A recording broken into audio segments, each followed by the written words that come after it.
पापा सैलरी मिल गई मुझे, पूरे 7,000 रुपए। तो बेटा मुझे 10,000 रुपए। अब सबसे पहले एक काम करेंगे, किराने वाले के पैसे दे देंगे और बिजली का बिल दे देंगे, तो बेटा मकान का किराया भी दे देंगे। अच्छा हुआ ना पापा, सही टाइम पे सैलरी मिल गई, अब सारे काम हो जाएंगे। आप लोगों को सैलरी मिल गई? जी साहब, मिल गई सैलरी। अच्छा, आप मुझे बताओगे कि आपको कितनी कितनी सैलरी मिली है? साहब मुझे 7,000 मिली और पापा को 10,000। इतना कम? आप लोगों की सैलरी इतनी ही है? हाँ साहब जी, हमारी सैलरी इतनी है, मेरी 10 है, इसकी 7 है। अच्छा, कहीं ऐसा तो नहीं है कि आप लोगों ने छुट्टी की हो और उसके पैसे कट गए हो?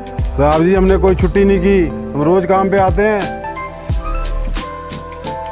आप दोनों एक काम करना, अभी थोड़ी देर बाद मैं अपने कैबिन में बुलाऊंगा, तो आ जाना।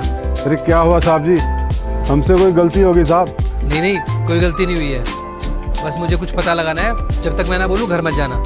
ठीक है साहब जी।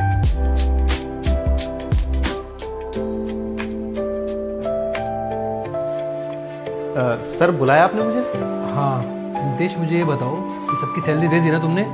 जी सर, सबकी सैलरी दे दी है। अच्छा, वो जो मेरे ड्राइवर हैं और एक वो लेडी गार्ड है, उनकी सैलरी कितनी है? सर जो आपके ड्राइवर है उनकी सैलरी 15,000 रुपये है और जो लेडी गार्ड है उनकी सैलरी 10,000 रुपये है।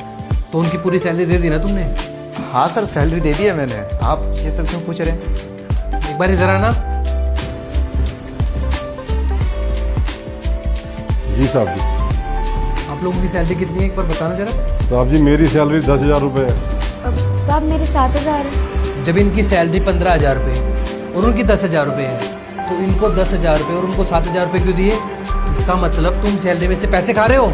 सर एक्चुअली बात क्या है ना, मैं बताता हूँ आपको। मुझे ना इन लोगों से कुछ पैसे लेने थे, इन्होंने एक बार मुझसे उधार लिए थे।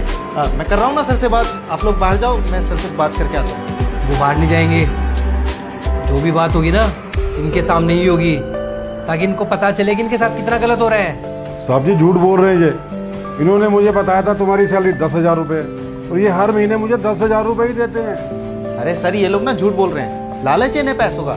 जो इन्हें सैलरी मिल रही है उसमें इनका पेट नहीं भर रहा, और चाहिए इनको बस, और क्या। अच्छा, ये लोग झूठ बोल रहे हैं। एक बार इनकी सैलरी की ट्रांजैक्शन दिखाना मुझे। सर वो एक्चुअली ट्रांजैक्शन का तो नहीं है कुछ भी, वो कैश पेमेंट की थी ना इसलिए। कैश में दी है? जब सबकी सैलरी ऑनलाइन पे होती है तो इनको कैश में क्यों? कैश में तो दोगे ही ना, तभी तो इनके साथ धोखाधड़ी कर पाओगे। मैंने देखा यहाँ पे जितने भी स्वीपर्स हैं, गार्ड हैं, ड्राइवर हैं, उनको सैलरी तुम कैश में देते हो। सर इन्होंने अकाउंट नंबर ही नहीं दिया, तो मैं क्या करता। मैंने तो इनको बोला था कि अकाउंट में कर देता हूँ सैलरी। नहीं सर, हमने अकाउंट नंबर दे रखा है, ये कहते हैं अकाउंट में दिक्कत हो जाती है इसलिए कैश में ले लिया करो। सर मैं अरे बस करो, 80,000 रुपये सैलरी है तुम्हारी, इन लोगों से 8-10 गुना ज्यादा। तुम फिर भी धोखाधड़ी कर रहे हो इनके साथ। अरे पूरा महीना मेहनत करते हैं वो, जब जाके थोड़े से पैसे उनके हाथ में आते हैं, उन पैसों से बड़ी मुश्किल से अपना घर चला पाते हैं, और उनमें से भी तुम्हारे जैसे लोग ना इनके हक के पैसे खा जाते हैं। आई एम सॉरी सर, वो कोई गलती माफ कर दीजिए। अरे किस चीज की माफी मांग रहे हो तुम मुझसे? कि तुमने मेरे साथ धोखाधड़ी की या फिर इनके हक के पैसे खाए उस चीज की?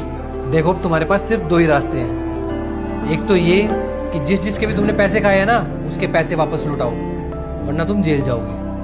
नहीं सर, जेल क्यों? मैं इनका 1-1 रुपया लौटा दूंगा, मैं प्रॉमिस करता हूँ सर। माफ कर दीजिए, आगे से ऐसी गलती कभी नहीं होगी। भरोसा करके तुम्हें ये काम दिया था, जब भरोसा ही नहीं रहा तो फिर तुम ये काम कैसे कर पाओगे? आज के बाद ना हमारी कंपनी के आसपास में दिख भी मत जाना।